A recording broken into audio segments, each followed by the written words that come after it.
Ketaatan itu kunci berkat. Berkat itu kan hanyalah akibat dari suatu sebab. Yang saya maksudkan di sini adalah ketaatannya saudara. Itu yang penting. Kan banyak orang kan lebih fokus kepada berkat. Akhirnya dia lebih cari berkat bukan sang pemberi berkat itu.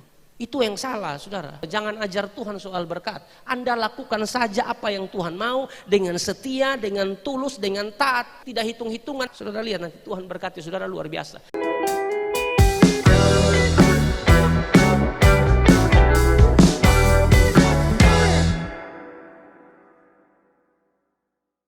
Jangan takut menghadapi mereka, sebab besok kira-kira waktu ini aku menyerahkan mereka mati terbunuh semuanya kepada orang Israel. Sekali lagi Tuhan di pihak Yosua dan tim. Kekuatan apapun yang sudah mereka persiapkan untuk menghancurkan Yosua tidak akan mungkin bisa menghancurkan Yosua dan orang Israel karena Tuhan di pihak mereka. Dan di ayat yang ke-6 ini bagian A, saudara, Tuhan bilang aku di pihak kalian. Kalian pasti menang. Tapi yang kuning ini menjadi menarik, saudara. Dikatakan di sini, kuda mereka haruslah kamu lumpuhkan dan kereta mereka haruslah kamu bakar dengan api. Lalu ayat yang ke-9 menjadi menarik. Dikatakan bahwa Yosua melakukan terhadap mereka seperti yang difirmankan Tuhan kepadanya. Kuda mereka dilumpuhkan dan kereta mereka dibakar dengan api. Apa yang dikatakan oleh Tuhan dia lakukan, saudara. Waktu Tuhan suruh tumpas bakar semua, ya. Dia lakukan, saudara, di ayat yang ke-9. Dia tidak melawan perintah Tuhan. Berbeda dengan apa yang saya khotbahkan minggu lalu tentang Saul. Saul itu kan melawan, saudara. Tuhan suruh buat lain, dia buat lain. Dia tidak taat pada perintah Tuhan. Itulah yang membuat dia digantikan oleh Daud. Karena makin hari makin tidak setia. Makin hari tidak taat sama Tuhan. Di Yosua pasal yang ke-11 ini menjadi pembahasan kita atau tema yang saya angkat adalah iman menunjukkan ketaatan. Saudara diberkati oleh Tuhan, ya. Bicara tentang ketaatan, saudara-saudara, ya. Di dalam Kamus Besar Bahasa Indonesia kata taat itu berarti tunduk, saudara, ya. Kata taat itu berarti patuh, setia, ya, tidak berlaku curang. Ketaatan berarti kepatuhan atau kesetiaan terhadap sesuatu hal. Dalam hal ini, saudara, perintah Tuhan, saudara. Jadi jangan bilang saudara punya iman, tapi saudara tidak bisa tunjukkan ketaatan. Iman harus menunjukkan ketaatan. Jangan bilang Anda punya iman tanpa ketaatan, karena iman selalu menunjukkan yang namanya ketaatan. Ini menjadi bahan evaluasi buat kita, saudara, bahwa kita ini anak-anak Tuhan yang benar-benar percaya Tuhan sungguh-sungguh atau tidak, beriman pada Tuhan atau tidak, saudara. Karena kalau kita bilang percaya, kalau kita bilang kita punya iman, taat dong. Kalau Anda tidak taat, memang pada dasarnya Anda ini tidak percaya. Anda ini cuma Kristen KTP, hanya ikut-ikutan. Karena manifestasi dari iman, dari percaya itu taat melakukan perintah Tuhan. Dan kalau saudara lihat bagian yang kita bahas tadi Yosua, dia taat kok. Dia tidak melawan sedikit pun, beda dengan Saul, saudara. Saul ini suruh tupas semua. Yang Tuhan suruh dia tidak tumpas, pakai kastengel-kastengel, ya. Raja Deson bunuh, lalu barang-barang yang baik dia ambil, yang tidak baik baru dia bakar, baru dia buang. Nah Tuhan tidak mau seperti itu, saudara. Kalau Tuhan suruh apa ikut, bukankah itu bicara tentang ketaatan? Dan kalau kita bicara tentang ketaatan, saudara, maka saya mencontohkan satu tokoh Alkitab yang sudah sering kita dengar, yaitu Abraham. Dan kalau kita bicara tentang Abraham, saudara, kita langsung ingat, saudara, bahwa Abraham itu bapa segala orang percaya, ya, bapa segala orang percaya. Dan Abraham begitu luar biasa, saudara. Perjanjian Tuhan dengan Abraham itu luar biasa, saudara. Bapa segala orang percaya, diberkati jasmani, rohani. Aduh, Abraham sangat-sangat diberkati, saudara. Tapi fokus kita bukan pada berkat-berkat tersebut. Fokus kita tuh pada ketaatan daripada Abraham. Itu luar biasa, ya. Di dalam Kejadian 12 ayat yang keempat, waktu Tuhan suruh dia, ya, tinggalkan tempatnya, ya. Waktu Tuhan suruh dia tinggalkan tempatnya, saudara, tidak banyak omong, saudara. Dia langsung jalan, saudara. Dia langsung taat melakukannya. Di ayat yang keempat, Kejadian 12, lalu pergilah Abram seperti yang difirmankan Tuhan kepadanya. Nanti saudara baca dari ayat yang pertama, ayat yang kedua dan ayat yang ketiga. Lalu pergilah Abram seperti yang difirmankan Tuhan kepadanya, dan Lot pun ikut bersama-sama dengan dia. Abram berumur 75 tahun ketika ia berangkat dari Haran. Waktu Tuhan perintahkan dia untuk tinggalkan tempat tinggalnya sanak saudaranya, pergi mengikuti apa yang Tuhan inginkan, dia taat melakukannya. Bahkan saudara, anaknya yang dia kasihi, yang dia dapatkan, ya, waktu Tuhan janjikan untuk mereka dapat anak ini, yaitu Ishak, di masa tua loh saudara. Baru Tuhan uji untuk minta Ishak, saudara. Tapi sekali lagi saudara, dia tidak mengeluh di situ, ya. Dia tidak mencoba untuk saudara, berargumen dengan Tuhan, sama sekali tidak.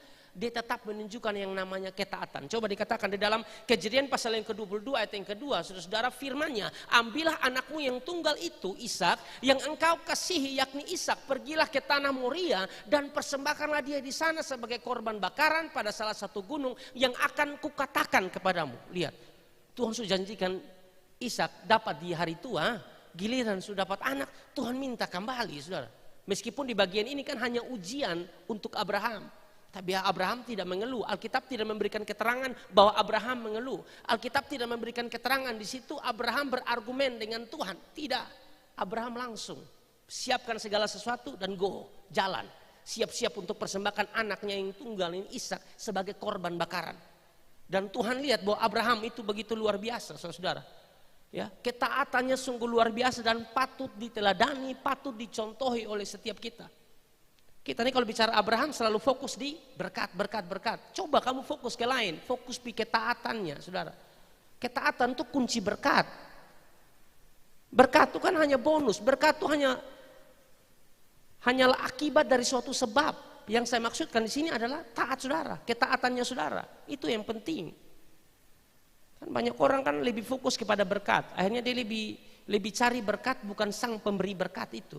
Itu yang salah, saudara. Anak-anak muda, jangan ajar Tuhan soal berkat. Anda lakukan saja apa yang Tuhan mau, dengan setia, dengan tulus, dengan taat. Saudara lihat nanti Tuhan berkati saudara luar biasa. Melayani Tuhan sungguh-sungguh, tidak hitung-hitungan, tidak mengeluh.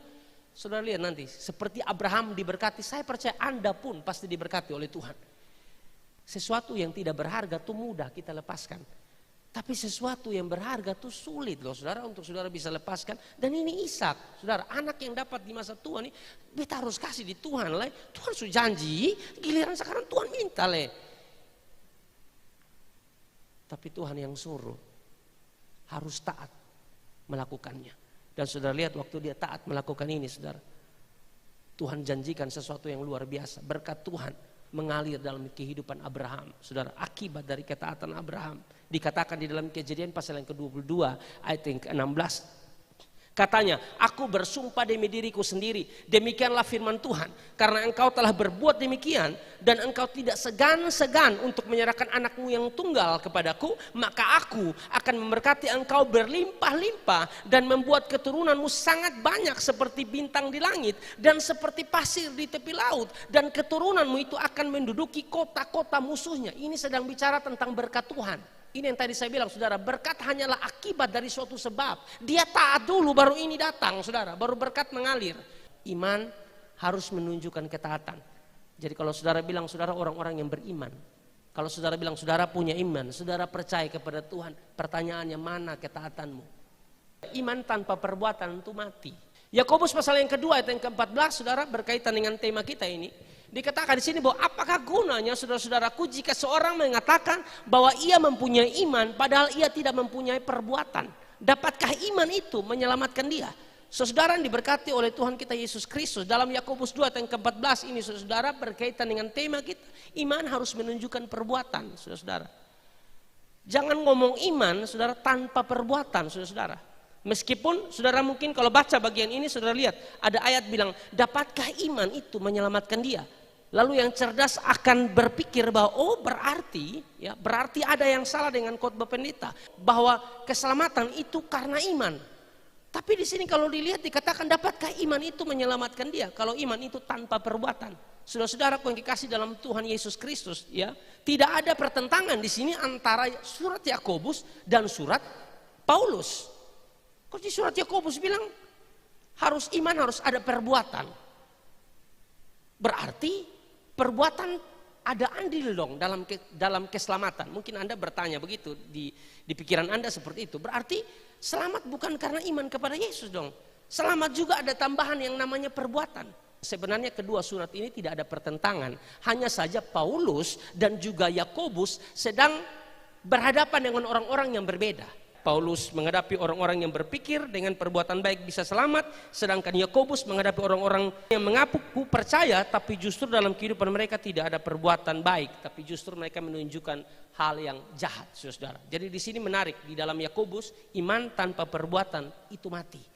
Sekali lagi berhubungan dengan tema kita bahwa iman harus menunjukkan ketaatan. Jangan ngomong iman kalau Anda tidak bisa tunjukkan ketaatan Anda. Anda tidak sedang hidup takut Tuhan itu. Pada dasarnya memang Anda tidak takut Tuhan. Makanya Anda tidak taat. Yakobus 2 ayat yang ke-17 dikatakan, demikian juga halnya dengan iman. Jika iman itu tidak disertai perbuatan, maka iman itu pada hakikatnya adalah mati. Dikatakan lagi saudara di ayat 19, engkau percaya bahwa hanya ada satu Allah saja, itu baik. Tetapi setan-setan pun juga percaya akan hal itu dan mereka gemetar. Kalau kamu hanya ngomong di mulut saja bahwa kamu percaya Tuhan, kamu hanya ngomong di mulut saja bahwa kamu ini orang yang beriman, tapi Anda tidak bisa tunjukkan ketaatan Anda dan setan itu satu rumpun. Sama. Habis di ngomong saya percaya, habis di ngomong saja bilang punya iman, tapi tidak ada ketaatan, tidak ada perbuatan-perbuatan yang menyenangkan hati Tuhan. Sesungguhnya Anda sama dengan setan. Kalau Anda tidak mau seperti itu, maka Anda harus menunjukkan ketaatan saudara kepada Tuhan. Itu yang Tuhan mau, ya. Itu yang Tuhan inginkan saudara dalam kehidupan kita, saudara. Karena kalau hanya percaya, setan juga percaya, bahkan percaya sampai gemetar. Kita jangan hanya bilang gemetar, tapi lakukan apa yang Tuhan mau. Itu dulu baru percaya yang sesungguhnya. Karena iman harus menunjukkan ketaatan. Yohanes 14 ayat yang ke-23, jawab Yesus, jika seorang mengasihi aku, ia akan menuruti firman-Ku.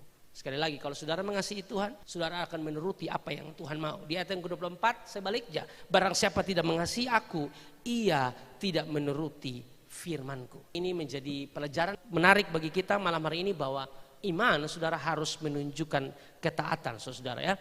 Dan kalau saudara merasa bahwa bagian firman Tuhan malam hari ini menegur saudara, saudara jangan salahkan siapapun, ya, karena memang ini Tuhan yang sampaikan untuk saudara berubah, ya. Tuhan ini penuh kasih, panjang sabar, tapi dia juga Tuhan yang adil, saudara-saudara. Kalau dia masih pakai firman untuk tegur Anda, mending bertobat daripada dia pakai hal-hal yang lebih keras lagi, ya. Bisa sakit, kanker, tumor dan lain sebagainya. Karena panggilan untuk orang keras itu memang harus keras. Omong 1-2 kali sondengar bekasih sakit semua. Omong dulu memang susah. Dan kalau dia masih tegur Anda, bersyukur saudara. Karena akan sangat tidak enak kalau dia lepas tangan. Itu lebih sakit. Itu artinya dia tidak toya Anda lagi. Dia tidak perhatikan Anda lagi. Jadi kalau dia masih tegur Anda, itu artinya dia sayang Anda. Dia mau Anda bertobat dan mempermuliakan namanya.